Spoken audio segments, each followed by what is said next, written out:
o atacante Mauro Icardi, Joaquim, Jair Cunha ou Diego Carlos, qualquer um desses três aí que vier serão titulares aí. Wilfried Zaha e Aubameyang. Vasco foi pego de surpresa. A venda pode não acontecer neste ano de 2026, mas jogada de mestre já está detalhada e diretoria busca antecipar 83 milhões de reais do novo investidor. O que acontece com esse elenco? É um elenco de mentalidade derrotada? É um elenco que a gente pode confiar? Quantas contratações deram certo?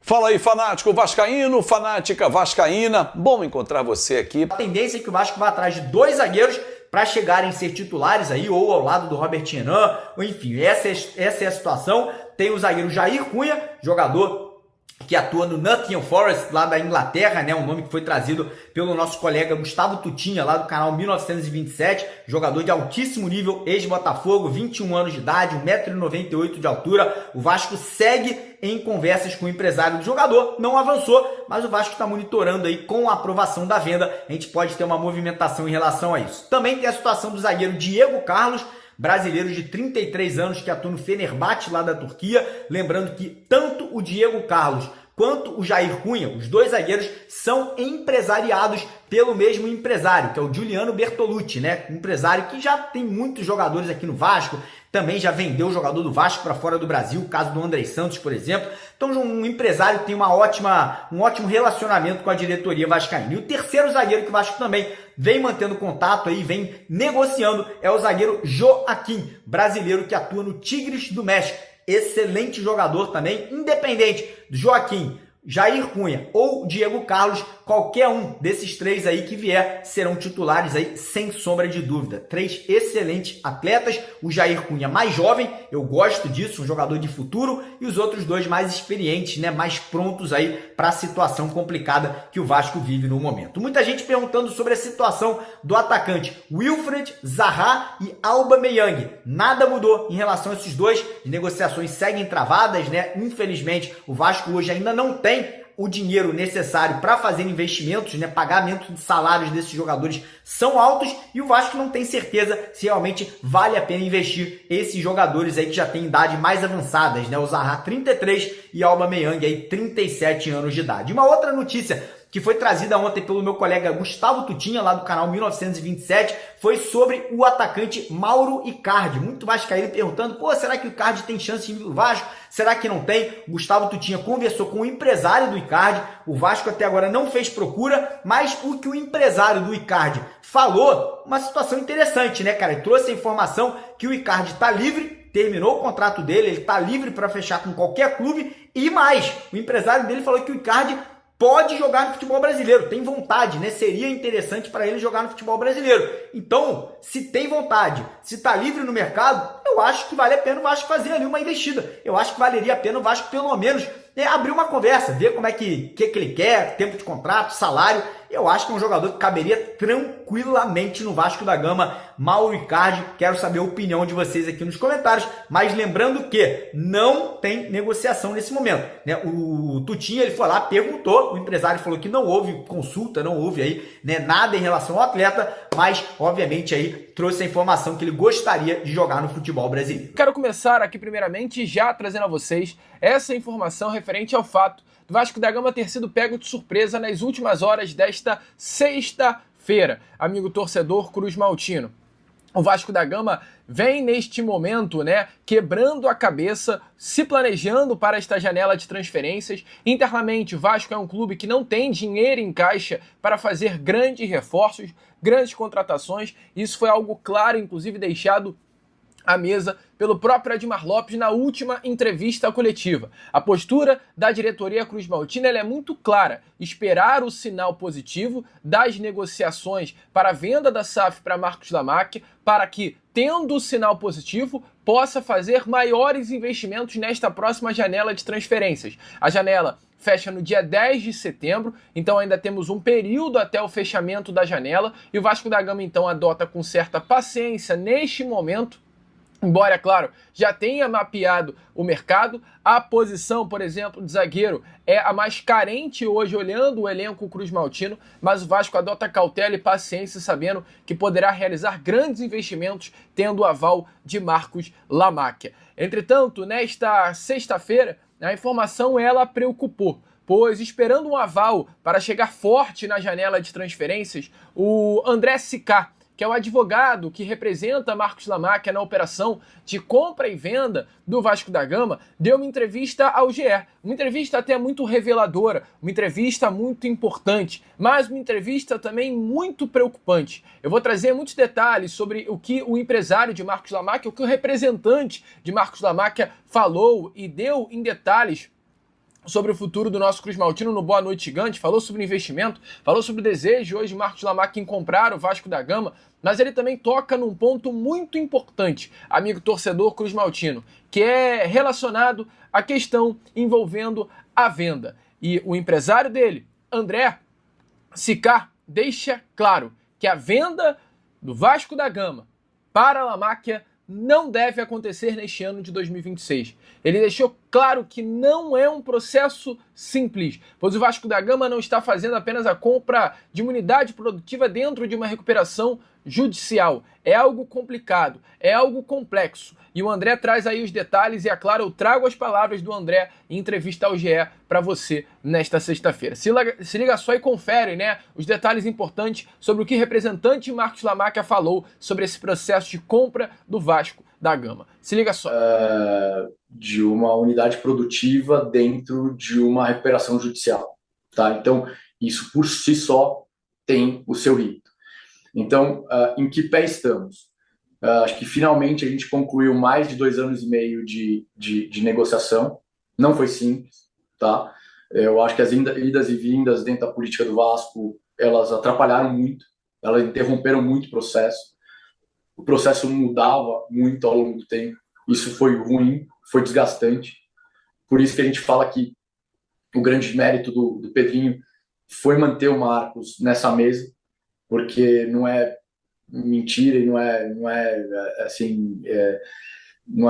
segredo para ninguém que o Marcos e nós quase deixamos essa mesa algumas vezes, tá? Porque foi uma mesa itinerante, foi uma mesa conturbada durante esses 2 anos e meio. Mas finalmente, acho que depois dessas idas e vindas, a gente concluiu o processo e assinou um acordo de investimento com condições precedentes, tá? E são diversas as condições precedentes. Primeiro, a primeira coisa, antes de mais nada, é que o juízo da RJ abra um processo competitivo, né? Então, o juízo da RJ ele precisa aceitar a transação que foi feita e, a partir dessa transação, abra um processo competitivo para que outros investidores possam apresentar outras propostas, tá? O Marcos se dispôs, dentro dessa RJ, a ser o que a gente chama de stalking horse, que é o cavalo perseguido, ou seja, a oferta dele vai balizar, eles têm que fazer, pelo menos eles têm que ultrapassar a oferta dele. Isso ainda precisa ser deferido pelo juízo, mas enfim, então a gente precisa de um início de processo competitivo, tá? Segunda coisa que precisa acontecer, a gente precisa concluir uma auditoria no Vasco satisfatória, ou seja, precisa concluir que todas as garantias e declarações que o Vasco deu ao longo desse processo, elas de fato, elas ocorreram e estão aperfeiçoadas, ou seja, eu não vou encontrar nada nessa auditoria que me indique a não compra do Vasco, tá? Então eu preciso concluir essa auditoria. E depois, finalmente, eu preciso que os órgãos internos da Vasco SAF da Vasco SAF não, da associação, aprovem. Então eu vou passar pelo conselho e vou passar pela assembleia. E eles têm que aprovar. E eles ainda podem dizer não. Então, assim, a gente deu um passo enorme.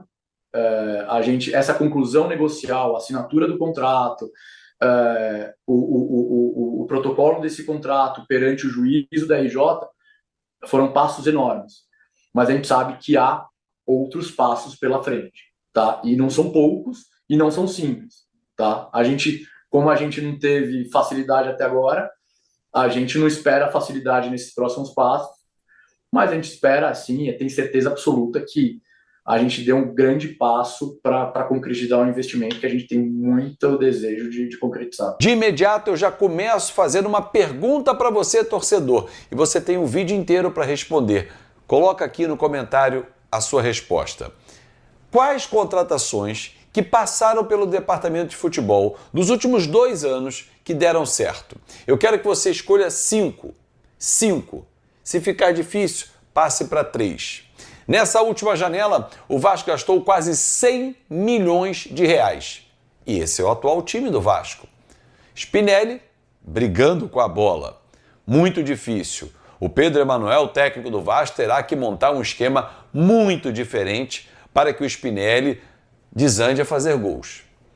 O Brenner, que foi uma escolha, uma batida de pé do Fernando Diniz, que já vazou, outro gasto violento do Vasco, na ordem de 25 milhões de reais, ele teve uma bola no segundo tempo, o Kaiser teve uma também e fez, numa falha da defesa, que nós também cometemos, e ele ao invés de ir na direção do gol, o que ele fez? Tocou para trás, para o Nuno.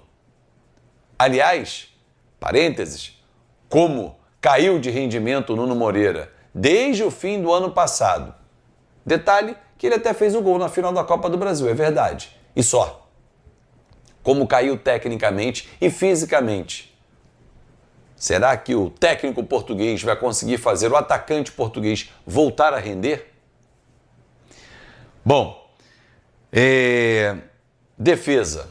Cara, parecia até que estava ajustando. Parecia. Mas o Robert Renan, que teve participação sim no gol sofrido, porque ele está de frente para o Barros, e ele está vendo que do lado ou atrás do Barros tem jogador do Vitória, por que ele deu a bola ali e não jogou na frente? Para o time sair, para o time andar. Agora o Barros, na sua autoconfiança, e ele demonstrou isso no primeiro tempo, e por muito pouco a gente também não sofreu gol, ele conseguiu girar e sair, ele de costas recebeu, e ele tem que ter a visão periférica, perceber que do lado dele tem um jogador se aproximando, porque o jogador não anda com a proteção lateral, então ele tem a liberdade aqui. Eu tenho minha visão periférica que está acontecendo na minha esquerda e na minha direita. Como é que o Barros não tem? Ele recebeu a bola e está esquecendo que está aqui? Não. Ele pegou a bola, tinha que girar para a direita e já sair jogando ou dar rifada nela. Não, sair, proteger. E não é a primeira vez que o Barros falha. Nossa criação. Pelos lados do campo, uma lástima. O cuiabano chegou a chutar o chão. Gente, na pelada isso é inadmissível. Como é que um jogador profissional faz isso? Ah, mas é culpa do gramado. O próprio técnico Pedro Emanuel citou isso.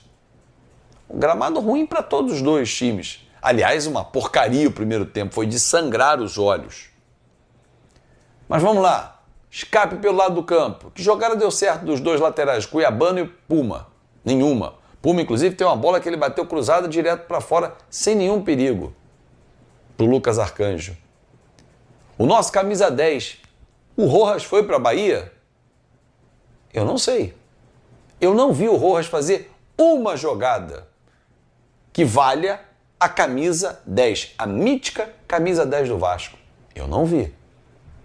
Na frente, o que fez o Adson? Aliás, teve hora extra o Adson no jogo ontem. Spinelli brigou com a bola. O Brenner, que entrou no lugar dele, nada. O Andrés, que entrou no segundo tempo, nada. O Nuno, nada. E o David, nada. Ah, tem o Inestrosa, nada. Meus amigos, nós contratamos Spinelli, Inestrosa, Brenner, tudo pedido do Diniz, que já vazou. Empréstimo do Cuesta. Cara, nessa brincadeira toda aí foram 85 milhões de reais. O problema não é dinheiro. Volto lá no nosso início do vídeo. Conseguiu colocar 5 jogadores que passaram pelo departamento de futebol do Vasco nos últimos 2 anos que deram certo? 3. Eu vou citar para vocês o que eu acho, o que eu vejo de futebol de bom gosto. Porque o Vasco hoje está repleto de jogadores de mentalidade derrotada ou de carreira que não é vitoriosa e de reserva jogando como titular. Thiago Mendes, esse eu acho que não tem nenhuma contestação, tanto é que ele é o capitão do time e justamente. Com boa vontade o Andrés Gomes, porque o futebol hoje ele tem um nível de exigência bem menor. Então o Andrés Gomes pode estar nessa seleta lista daqueles que deram certo ou que a gente pode recuperar o investimento ou até mesmo um pouquinho mais. O Nuno, no primeiro semestre dele, mas já tem mais de 7 meses que não faz nada que justifique. Caiu demais. Mas vou botar o Nuno para ficar com boa vontade. Quem mais? Robert Renan oscila. Deu certo, carimbo. Difícil, né? Se a gente for lembrar aqueles que você não quer nem ver de perto, nem lembrar, mas eu vou lembrar. Lloyd, que vai voltar, ou não, né? Ou a gente vai queimar dinheiro. Jean Davi, Maxime, Carré, todo mundo aí no caminho. Matheus França, me ajuda aí, vai escrevendo aqui, vai lembrando aqui também comigo. Quem mais? Saldívia, exigência, né? O Diniz achava sensacional, o Diniz já foi embora, todos esses ficaram. Quem mais? Vamos lembrar mais aí, galera. Olha só quantos jogadores. De novo, o problema é dinheiro ou é conhecimento para contratar? Fala galera, beleza? Mais um vídeo novo pra vocês. Já dá aquela moral, deixa seu like, compartilhe, já comenta aí embaixo e não esquece de se inscrever no canal pra não perder nada, hein? Porque aqui tem vídeo novo todos os dias. Forte abraço galera, fui!